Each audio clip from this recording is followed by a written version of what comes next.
Right. It looks like the flurry of attendees joining us has slowed down a little bit. So, welcome everyone to today's panel, Leading from Within: Cultivating Managerial Self-Care for Resilient Organizations. My name is Christine Krieger, and I'm the Professional Development Consultant for the Colorado State Library. And I'm going to be your tech support for this session, as well as helping to monitor the chat as we move through. This session is being recorded and automatic captions are available if needed. You should be able to click on more and then find the captions button and turn them on or off for yourselves. Also, feel free to keep your video on or off as you feel comfortable. We will ask that you remain muted until we get to the open Q&A portion. But if you have questions that you think about along the way, you can add them to the chat and I'll ask those questions when we get to the Q&A. And the chat will not be part of the actual recorded archive that gets sent out. So with that, it is my pleasure to turn the session over to Bridget Farrell, who is going to provide some additional housekeeping details and help introduce the panel. Hi, everybody. It's great to see you all today. Thanks for joining us. Before we begin today's session, I just want to acknowledge that the content that we're going to be talking about is going to be pretty heavy and might feel you might feel it in your body, you might feel it in your brain as we're talking through it. So we're going to be talking about job satisfaction, low morale, constructive criticism of the profession, negative workplace culture. So if you need to take a moment of self-care, take it as you need it throughout their time together today. We're recording this session. If it gets to be too much, you can always look at the recording later if you need to. So the final thought I want to leave you with is that everyone can make a difference here. And each of you showed up because you care about your coworkers, your patrons, and your communities. We're happy to have you here. I'm moderating the panel today, and I'm joined by these lovely panelists. My name, as Christine said, is Bridget Farrell. I use she, her pronouns. And I'm the head of library instruction and research services at the University of Denver. I'm excited to hear our panelists' thoughts. We're going to take our time to introduce ourselves. Jane, you want to go first? Sure, thanks. I'm excited to be here. My name is Jane Blodgett. I use the she series for pronouns. I'm at the University of Northern Colorado, which is in Greeley, Colorado, which is about 50 minutes north of Denver, for those of you who don't know where it is. Up until July, I was the interim dean of libraries for 2 years prior to that.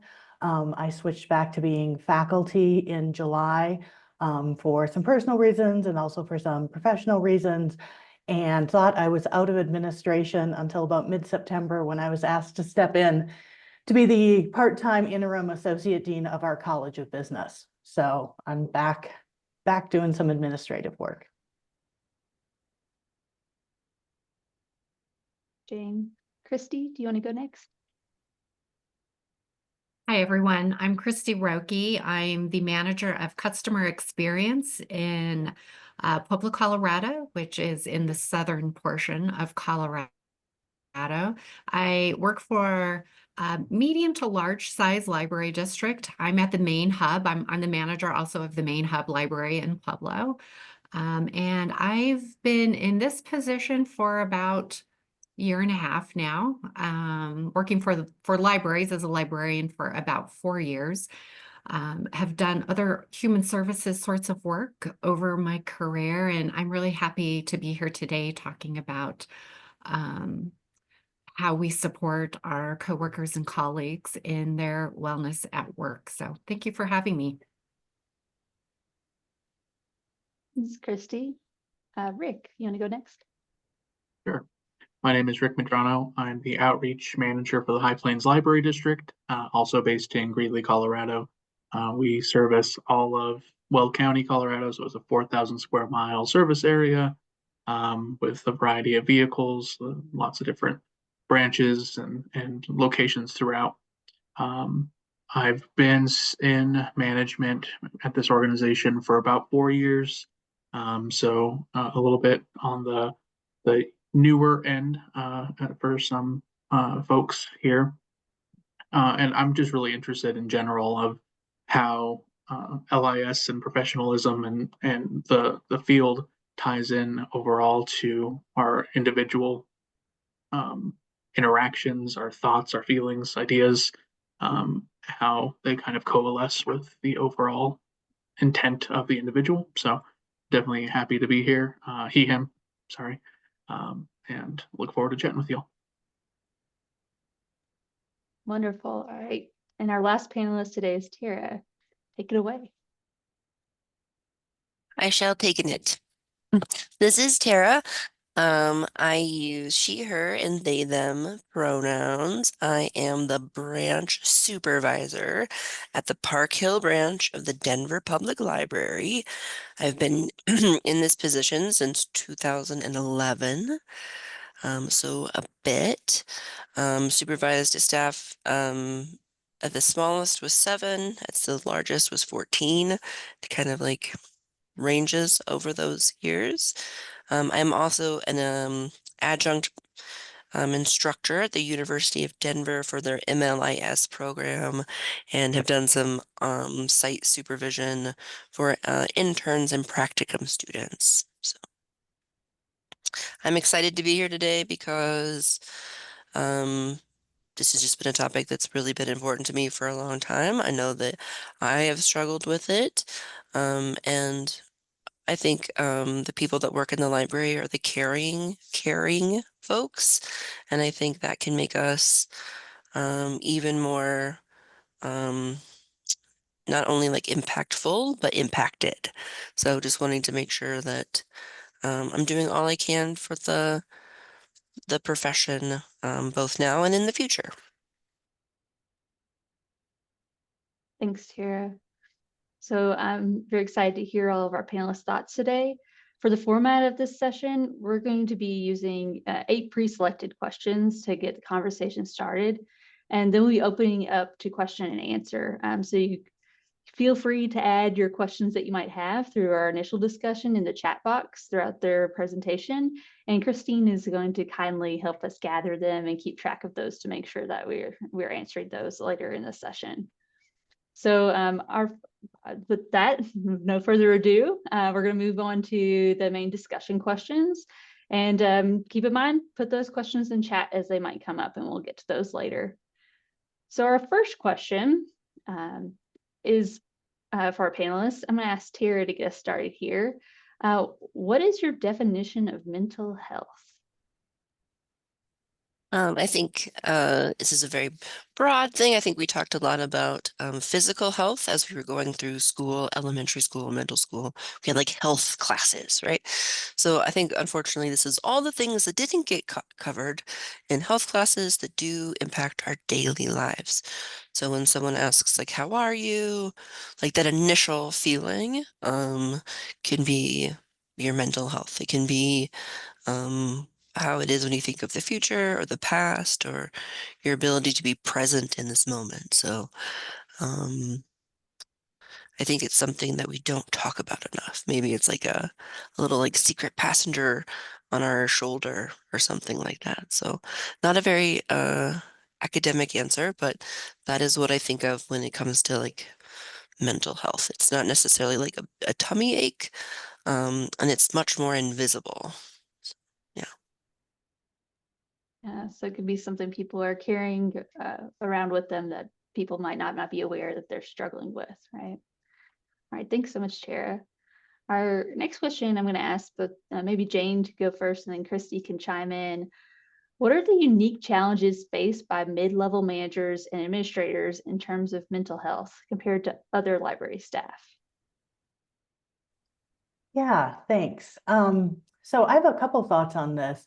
I think that sometimes as especially as an upper level administrator, there's an expectation that maybe I don't feel the stress of changes that are coming, or that I'm not affected by changes, even if we're the one sort of rolling them out. So for instance, a couple of years ago, my library did a reorganization, and it was really stressful for, I think, everyone involved, but somehow I think sometimes people think, well, you're the one doing it, so why are you stressed by this sort of activity that's happening? I also sometimes think that we are the ones who get people come to talk to about their problems or about their concerns, and that's really good. I mean, that is what a manager is there for. That's why part of the reason probably I became an administrator, but that also can be very tiring if a lot of your day is spent trying to solve people's problems, and maybe you don't have someone to talk to. So I'm a big advocate for, especially as you move, I think, further up in administration, it can get to be even harder to have someone to either bounce ideas off to, or someone to go and also do that sort of ranting to.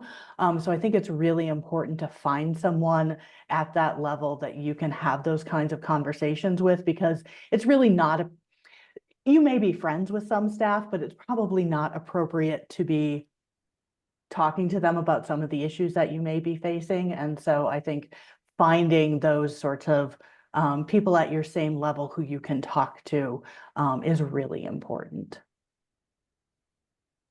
Oh, and I just want to say, Tara, sometimes mental health is a tummy ache. Thanks so much, Jane. And Christy, do you have anything you want to add or to build on related to that? Sure. Yeah, no, I think middle management is really, really, really tough, right? That's where I am right now.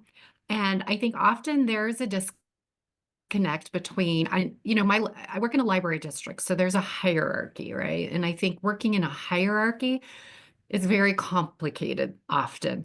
I think there can be a disconnect between upper management and frontline workers. Both groups not necessarily really understanding, kind of like what Jane said, the challenges that each other face, right? So if you think upper management is, not experiencing the stress because they're rolling out whatever the changes are, or whatever's going on in the library district, I think your perception is really your reality. And so that feeds and I think drives that middle workplace culture that occurs, right?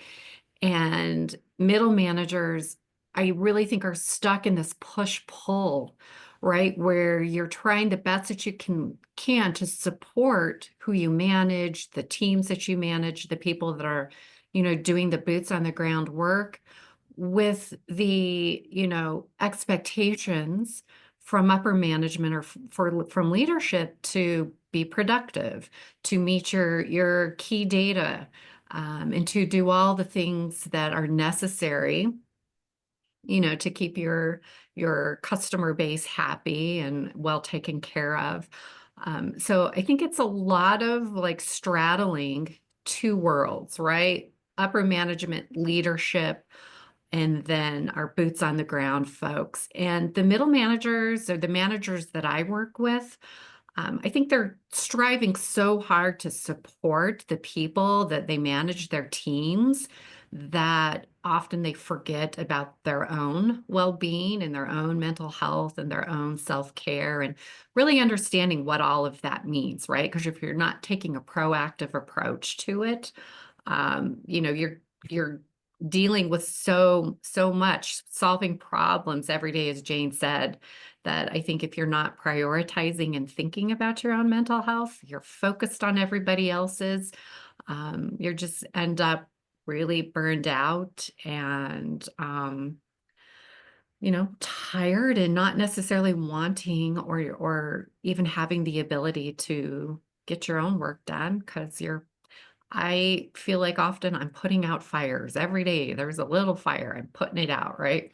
So I think that's the push-pull piece of where middle managers often are living. Yeah, that really resonates with me, Christy. Definitely. So we're moving on to our third question. And just a reminder, if you have questions or thoughts that have to come up as we're speaking, don't forget to put those in chat. So in our third question, I'm going to ask Rick to weigh in. In your opinion, what role does organizational culture play in either mitigating or exacerbating mental health for library professionals? Yeah, thanks. I really appreciate what both Jane and Christy have shared, because I think it touches on this quite a bit. Although there are a lot of factors that can influence your own mental health within your workplace, I think organizational culture is probably one of the most impactful. If you have an organization that's very achievement driven and data driven, and you are not that kind of a person, you will probably have a struggle in some of the outcomes in the day-to-day operations that you're focusing on. Similarly, if you have a very public service focused or mentality for your organization, and you are a data-driven person, it might drive you a little crazy, right? So some of these challenges, coupled with all of the day-to-day stressors, some of the organizational changes and shifts, going through a reorg is already very stressful for a lot of people.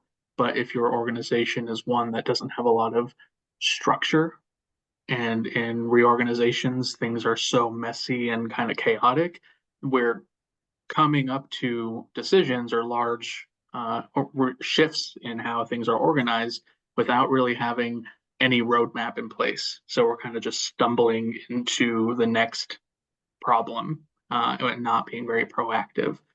So that can be a major stressor in day-to-day life, and it will kind of, as Christy touched on, limit the ability for you or the leader to get their work done if they're trying to make sure the operations of the organization or the library itself are moving forward and working on helping your staff with their day-to-day problems as well.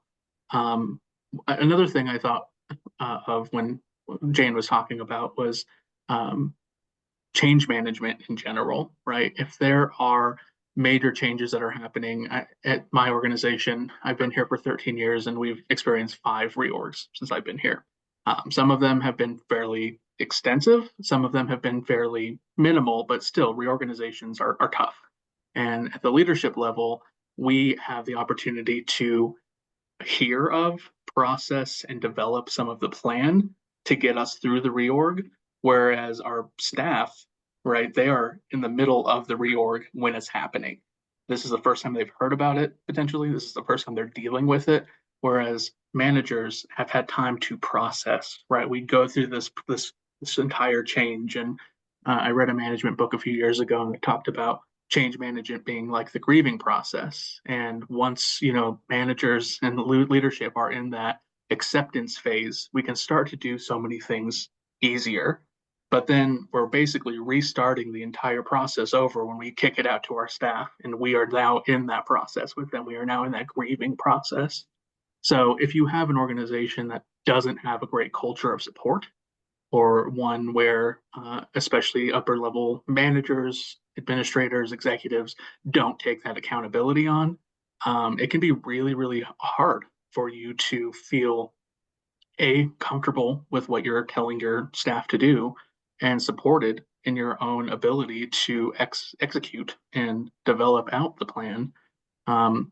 Alejandro, is the person that brought me into this process, and something I learned from him was this idea of moral injury, in which there are major issues that you might have with a decision or a process that you, as a library worker or especially as a manager, have to tell your staff to do, like kick out somebody when it's negative degrees outside because they are being disruptive, but that disruption doesn't really impact anybody. Maybe they might have a bit of an odor, but we are making them go into a very dangerous situation.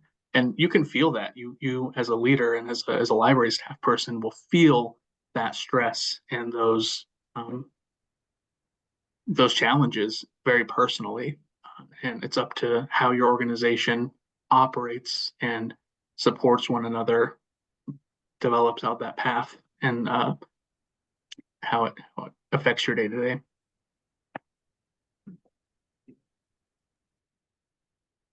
Thanks, Rick. Yeah, and I think Christine put a chat link to moral injury panel in case some of the things Rick said about moral injury resonates with you. Our next question we have is for Jane to kind of ruminate on.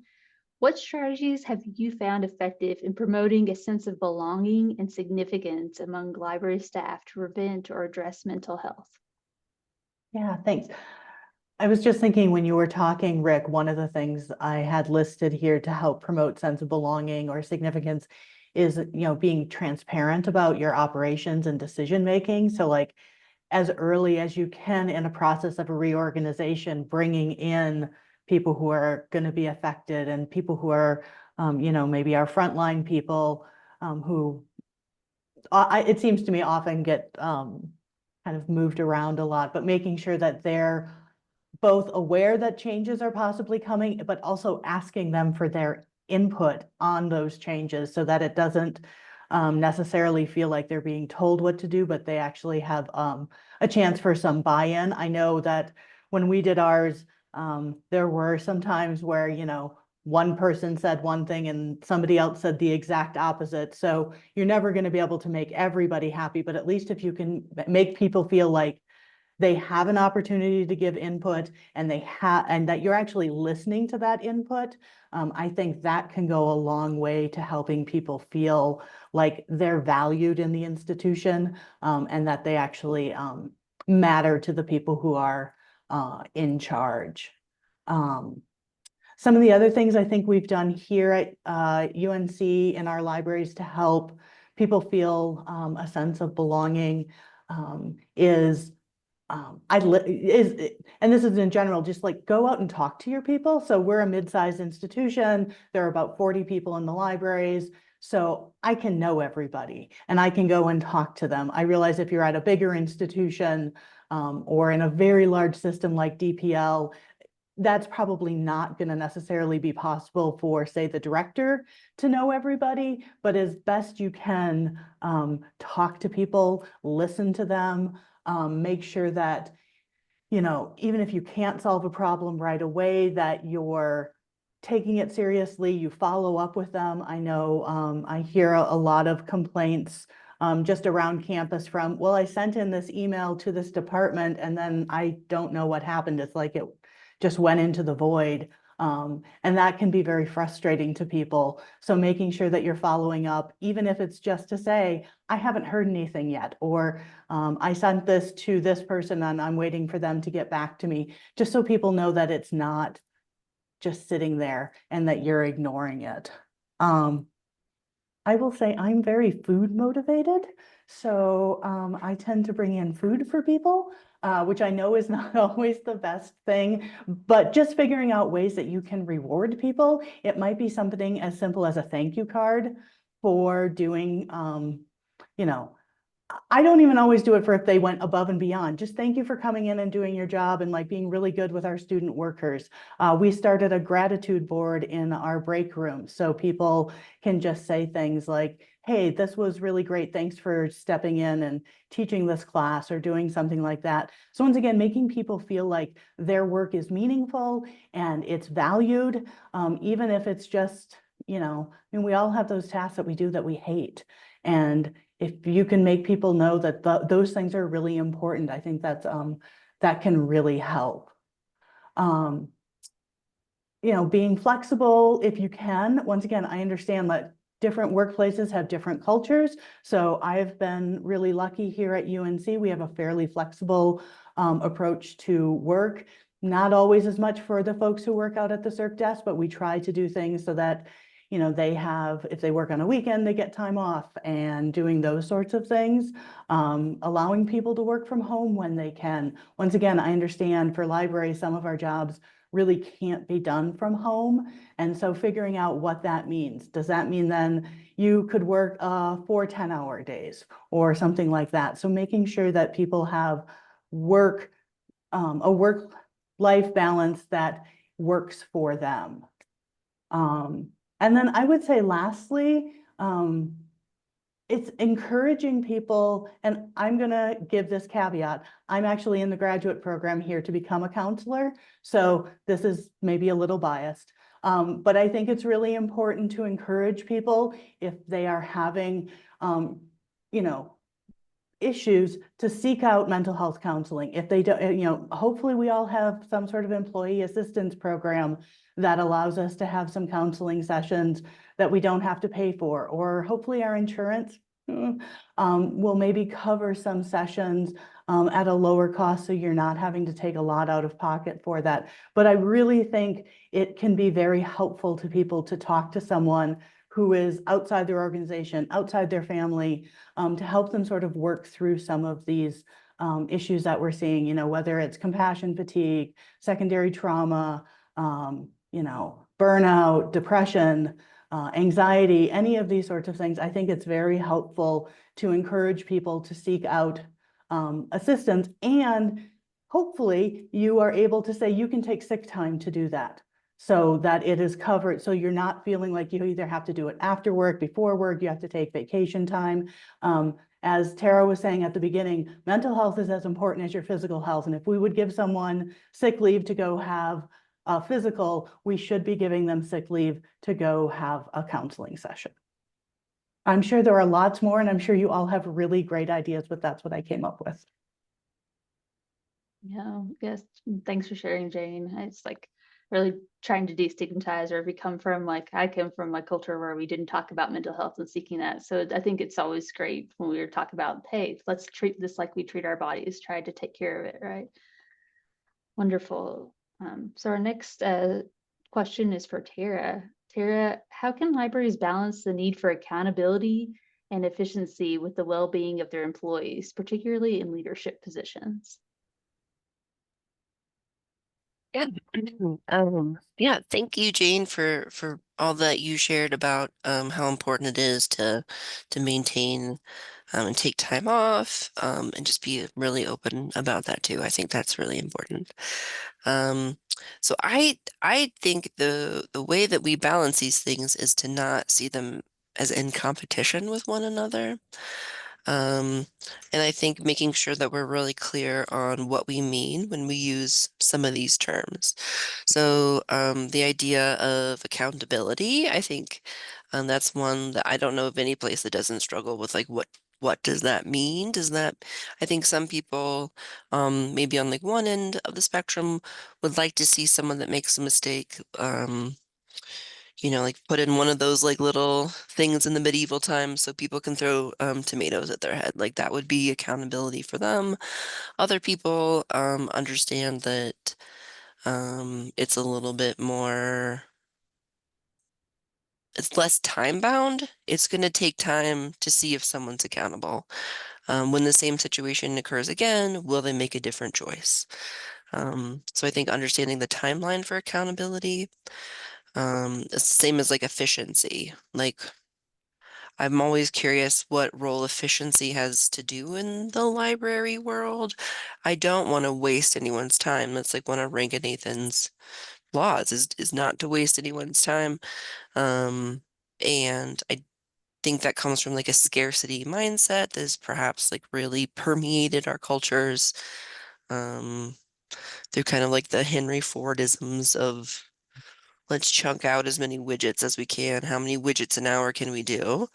And I just remind myself that I'm not moving widgets. Widgets aren't my business.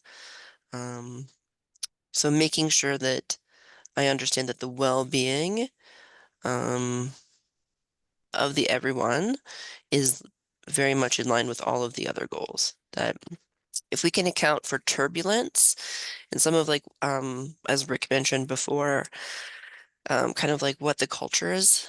You know, is it the culture that will leave things broken? Or are things more addressed? So if you're continuing to like maneuver around broken systems, it can be much more difficult. And I think that's a good time to point to efficiency. Like, you know, the efficiency of not having enough staff that if one person needs to call out, the whole thing falls apart.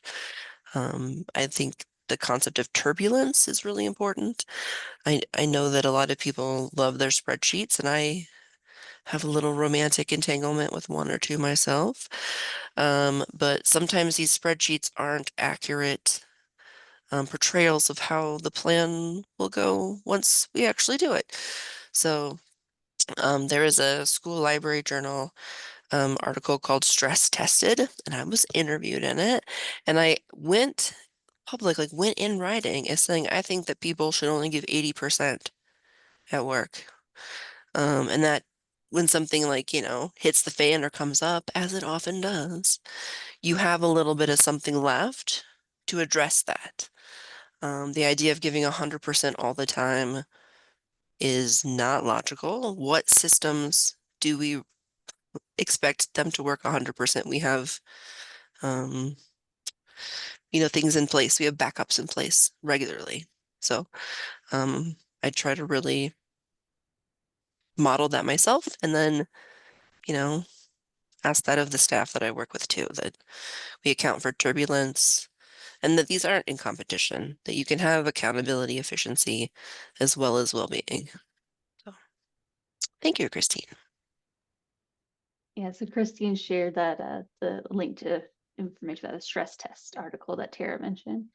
And I just want to say thanks for talking about the accountability for timeline that connected with me too, Tara. So I thought that's something I wrestle with myself too.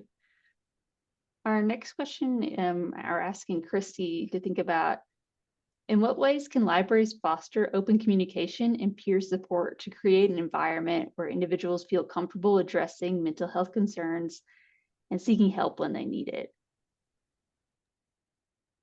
Yeah, that's tough, right? I feel like this is really complicated and it's very layered. And, so I sort of took the direction in this question and came up with some really practical sorts of things or granular sorts of things, not higher level. I mean, but again, it goes back to workplace culture, right? And how good or poor your workplace culture is. I think that sometimes we look to upper management or leadership to initiate and drive workplace wellness initiatives. And it's important that, it starts at the top. If you're lucky enough to work in a library system, that it does start at the top. But I think the folks in the middle and the lower levels of the organization can also be gatekeepers in a sense, or informal leaders in a sense, that sort of drive workplace culture. So I was really thinking about this and how this plays out in the library district that I work for.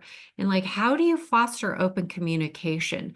Well, maybe you start with existing committees. So for example, we have a safety committee, we have a steering committee, we all have team meetings, staff meetings, we have a public services meeting every month. As managers, we oftentimes do one-on-ones with our teams.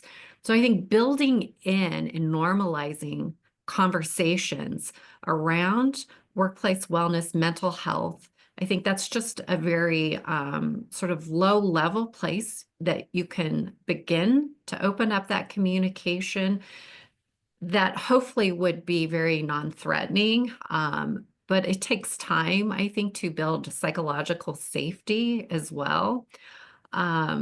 So it could be that you just start with what you already have, right? So that you begin to have the conversations that normalize at a much larger, sort of higher level.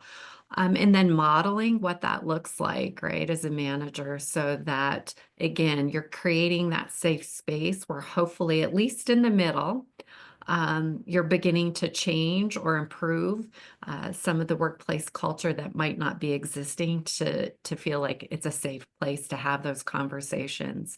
I think accountability, that's like the word of the year, honestly, right? Like so much accountability. And like Tara said, what does that even mean? I think that the accountability is it's important to understanding how you communicate about um, workplace wellness, mental health.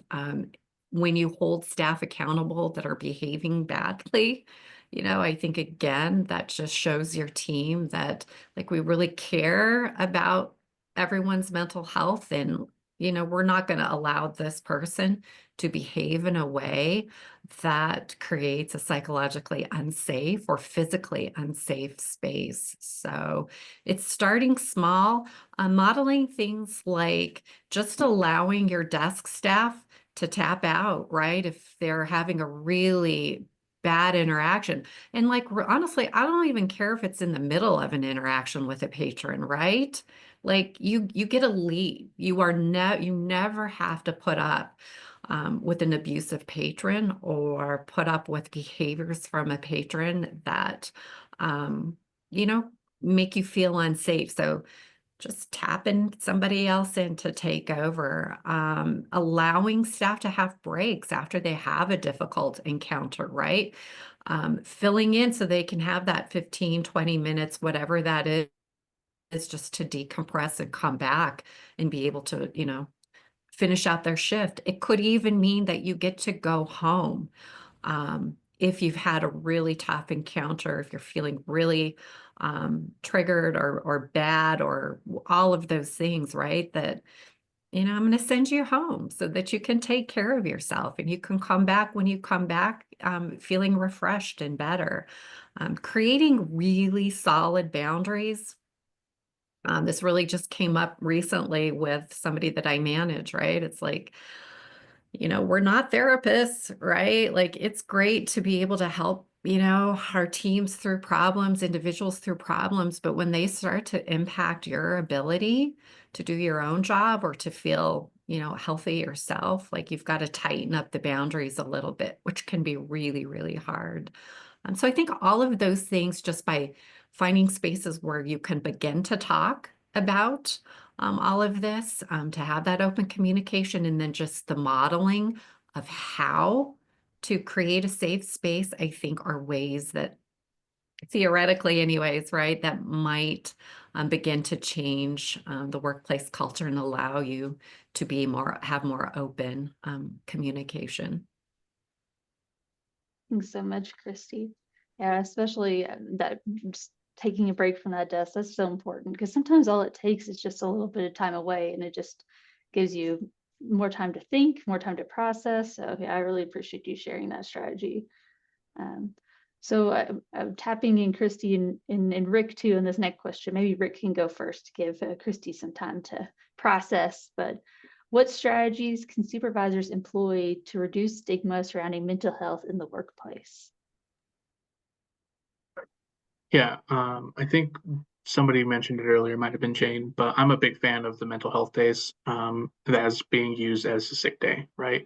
It's never been, I think, codified in our leave manual that it counts as a sick leave. But when I onboard or train new staff in my department, that's the first thing I tell them is your sick time can be used how you want it to be used. If it's because you need to go to an appointment or you can't get out of bed because you're ill. That could be, mental feeling unwell or a physical feeling of unwell. So they can exercise and utilize those sick times as they see fit. We also have a quiet room in our admin building where we work, and it's really intended for like a meeting space. But I know some people, take their 15 in there and go try to get a quick nap. I jokingly refer to it as the cry room a couple of times when we were going through a pretty rough reorganization because I know some people just needed a place to just go and be away for a little bit. And that, coming back with our eyes a little puffy, and it was a cry room for a little bit, and that's how it kind of worked out. I think talking with your individual staff about some of the problems and addressing it, I think there we kind of as a society skirt around challenging conversations a lot of the times, especially when we're talking about, um, suicide, those kinds of like harder topics to really, engage with. But sometimes just asking somebody, how are you feeling today? Where are you at? Addressing some of the concerns or having a distinct conversation can really have somebody feel heard and have an opportunity to express those feelings, right?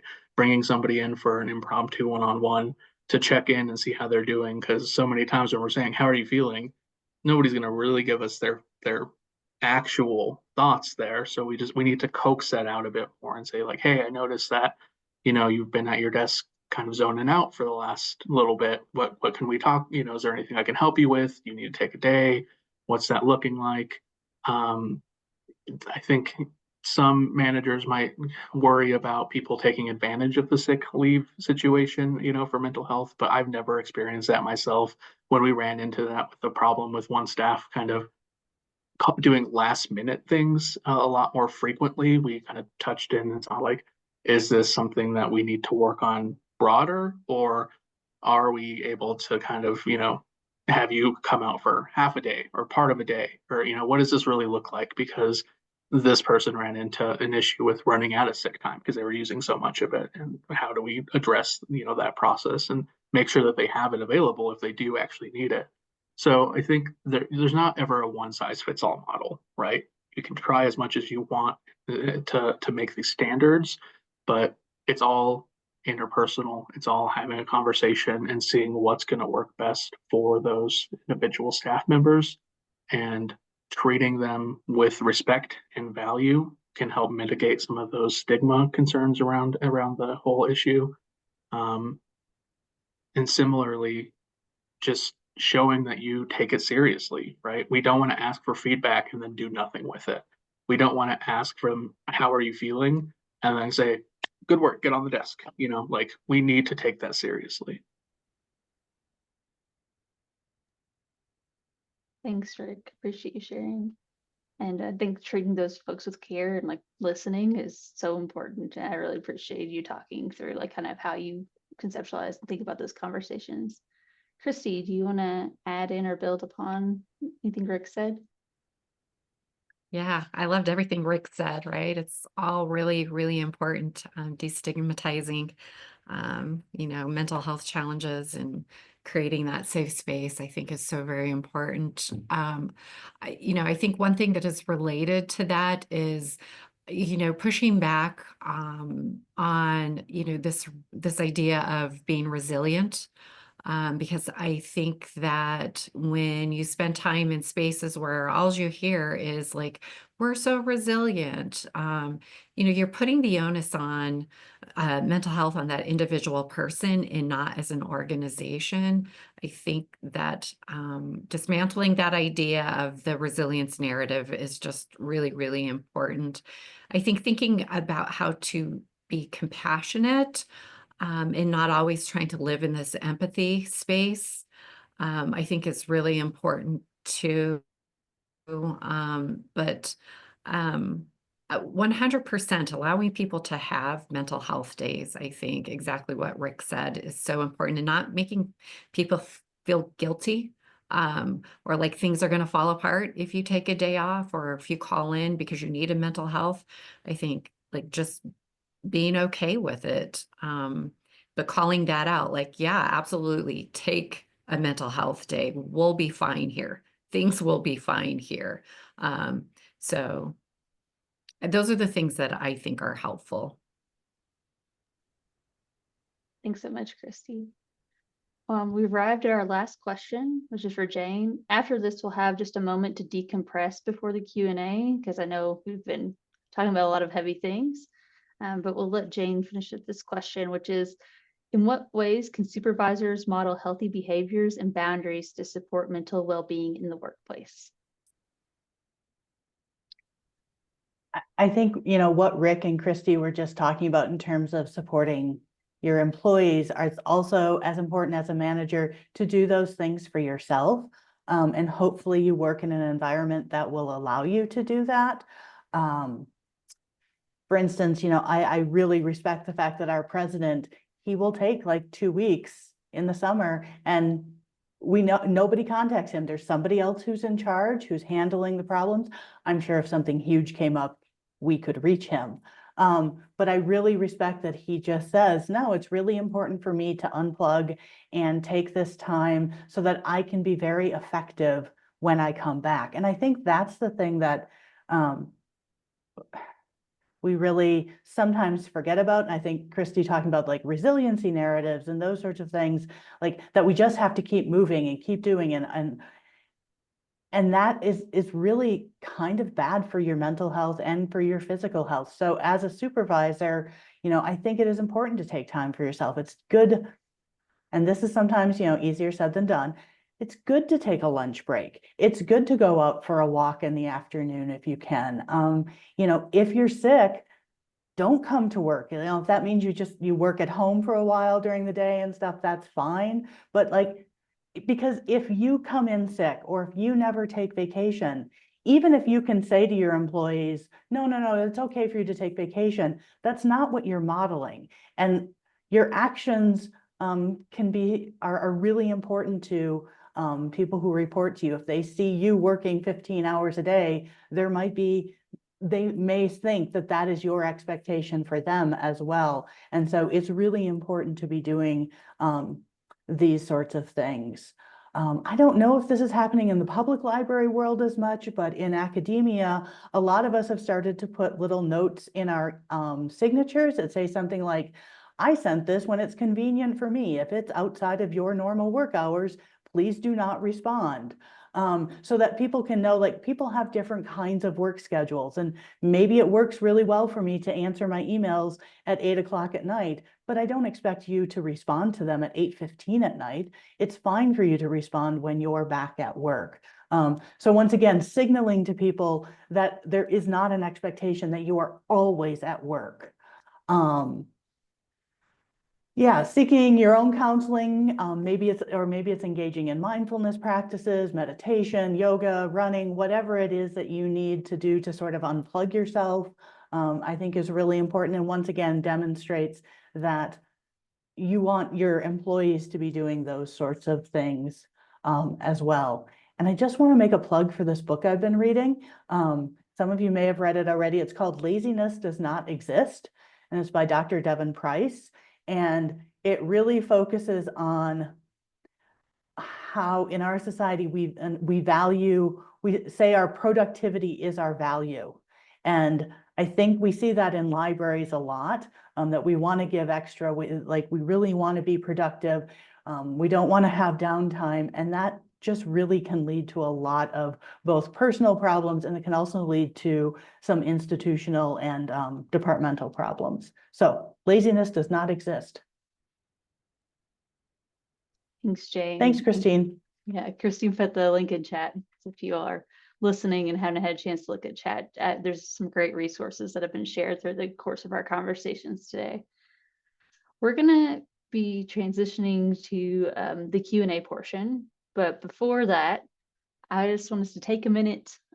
This is a lot of things that might have been brought up for you as we were talking through these different issues in our organization. I think it's going to be helpful to take a second to decompress before we move on to the Q&A. So if you're feeling like you might be in the fight or flight part of your brain, you might not be alone here. I'd recommend, maybe try inhaling, taking a deep breath, counting that breath, maybe 4 seconds for the inhale. Then when you're exhaling, try to make that a longer exhale. Try to shoot for 8 seconds, something longer. By slowing down our exhale, the research just shows that we are activating the parasympathetic nervous system. So it's part of the brain that's more of like a rest and digest part instead of fight or flight. So take a second, take a few breaths like that.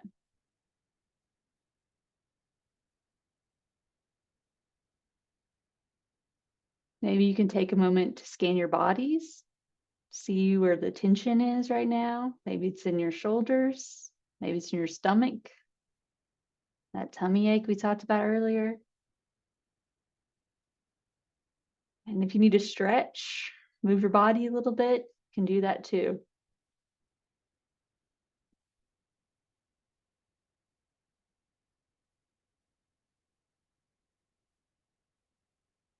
And after you've taken a few seconds for yourself, you can take more if you need it. We're recording, so if you need that time, you can take it. We're going to be transitioning into the Q&A. So I know we've had at least a few questions, but do you have other questions that are on your mind right now? You can put them in chat. So the first question is, can anybody share any success stories or advice on how to support staff that may be dealing with mental health struggles outside of work while still holding them accountable for their job duties?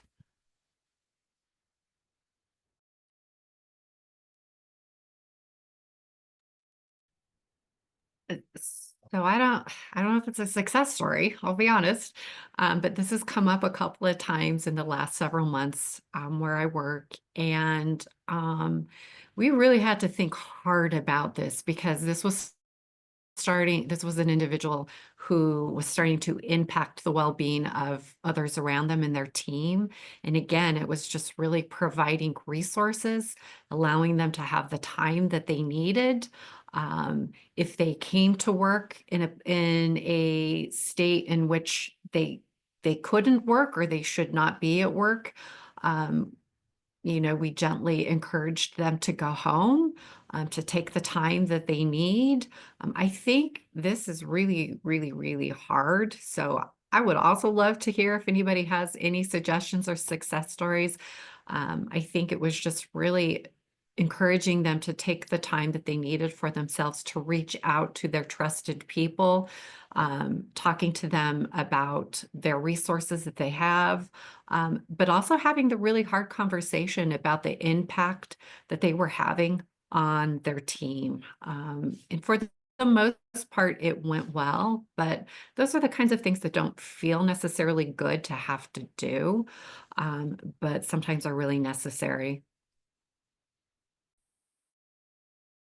Yeah, I don't know if mine's a success story either, but I know we were able to work with the Family Medical Leave Act so that there were some parameters around their work and stuff so that they could actually take the time to really, this was a fairly serious problem, to like really dive into some mental health treatment, and know that their job was still secure. And I know now I'm a little unclear as to the details, but the Colorado equivalent of that, so helping them navigate some of those resources so that they didn't feel like they had to come to work, but that we were really giving them the time to figure all of this out and know that their job was still going to be there at the end of that time.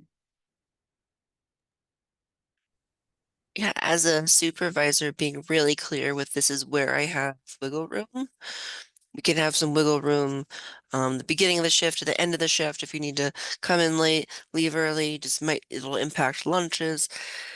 Here's where I don't have wiggle room, like how we treat each other, how we treat the customers, and then kind of like asking back, like, does that sound like a framework that will work?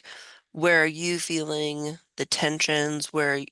So not thinking that I have all the answers, and then not ever making them feel like they've failed in some way because this is the situation that they find themselves in, that to some extent, a lot of people find themselves in this situation. It just may not be as apparent. I think it was like 2009 or something. I was in like a car accident and I had a head injury. And a supervisor called me in. I was a little baby half hour or 20-hour librarian, called me into the office. It was kind of like, I've like noticed some like changes with your personality. Like you just don't seem as you as usual. And I honestly hadn't thought that anyone could notice that like I was having some issues since getting clocked in the head so hard. So really that like gentle, just, hey, I've noticed something was really impactful for me. So I also tried to share that story with others in that situation too, being like, hey, like this happens and it's okay to need different things at different times. Yeah, one thing I would like to touch on is notice how all of these were included taking time off. Unfortunately, not a lot of people are great at compartmentalizing their lives into these perfect little buckets. So if you are experiencing some major issues at home or somewhere like that, it often is going to bleed over, unfortunately. And the best way that we can be supportive as supervisors is to allow them to take that time so that they can come back more focused, energized, and ready to go, if at all possible. Sometimes that does mean shifting work or taking on more efforts or labor across the board. But honestly, if that person is performing not at their 100% best, that's already going to be happening. So kind of mitigating it on the front end as opposed to, resentment building amongst the team.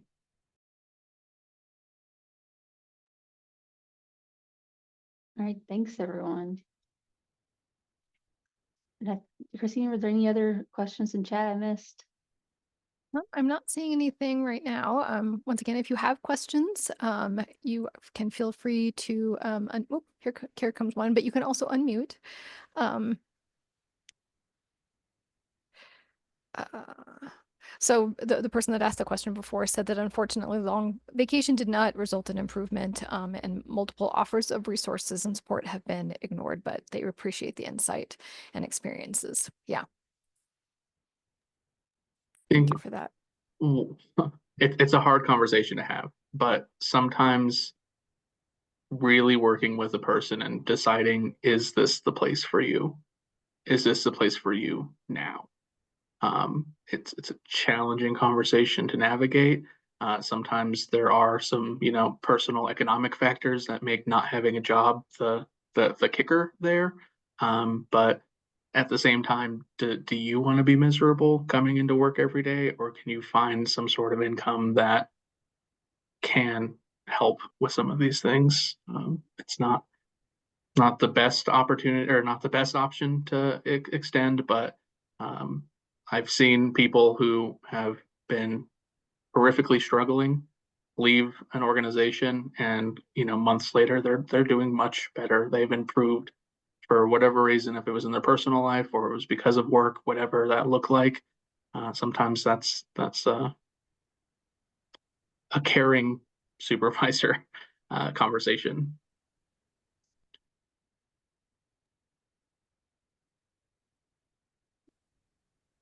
Right. If you didn't have any other questions in chat, maybe there's time for one more before we wrap up. What do you all think? I saw a question here that just talked about what resources and training should supervisors have access to in order to effectively support employees with mental health challenges. I thought that really tied into the question that we got there. So maybe Tara, would you mind jumping in and sharing a little bit of a resource that you think is helpful? Definitely. So, something that I've really found to be helpful is the mental health first aid course. You can often find one for free to take. And it's in the, I'll have the link there for you in just a second. There's an adult one and a kids one. And there are some practical things that happen to help you really understand. There we go. Thank you, Christine. You're the best. What people might be going through, and then having like just your whole staff take it, like whether it's like people that are in your community or your fellow coworkers. Like there is some like what do you do if someone says they are thinking about suicide? Like what can you do? And it's not about like fixing it. It's like it's that first aid part. Like how do you like stop the bleeding? Like I just want to like apply pressure to this part. Like I'm not trying to do surgery and save this person. But how can I help? So, um, and then also like here in Colorado, there's like this resource and they have like a whole like promoting well-being in the workplace thing. It's another state resource.